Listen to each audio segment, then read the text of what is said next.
Have you ever finished explaining an idea and only afterwards realized what your best argument actually was? Most people start persuading too early. They begin explaining, debating, defending their point, and only while speaking do they start figuring out what they should have said. But the ancient masters of persuasion understood something important. Persuasion does not begin when you start talking.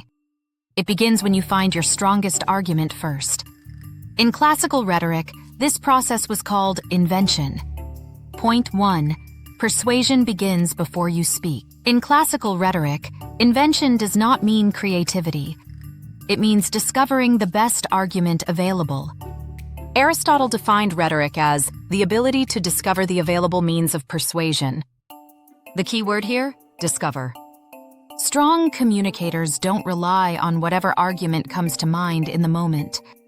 Before they speak, they think carefully about which argument will actually persuade the other person. Lawyers do this before trials. Leaders do this before proposals. Anyone persuasive does this before an important conversation. But once you begin looking for the strongest argument, an important question appears. What actually makes an argument strong? Point 2. The structure of strong arguments. Most strong arguments follow a simple structure: claim, reason, evidence. First, the claim. What idea do you want the other person to accept? Second, the reason. Why should they believe it? Third, the evidence. What proof supports the claim? For example, claim: remote work can increase productivity. Reason: employees often focus better when they control their work environment. Evidence: several workplace studies show productivity increases when employees have flexible schedules. This structure turns an opinion into a persuasive argument. After you have mastered this structure, another challenge appears. How do you actually find the best claim, reason, and evidence before you speak? Point 3.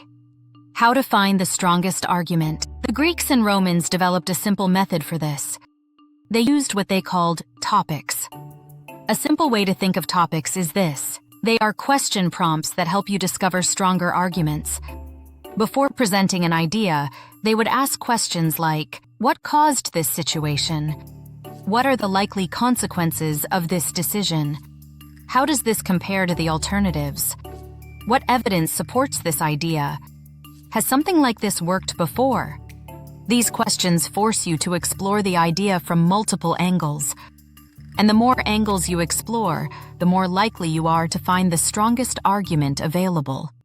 Reflection. The next time you need to persuade someone, a colleague, a manager, or even a friend, pause before you start speaking. Ask yourself 3 questions first. What is my claim?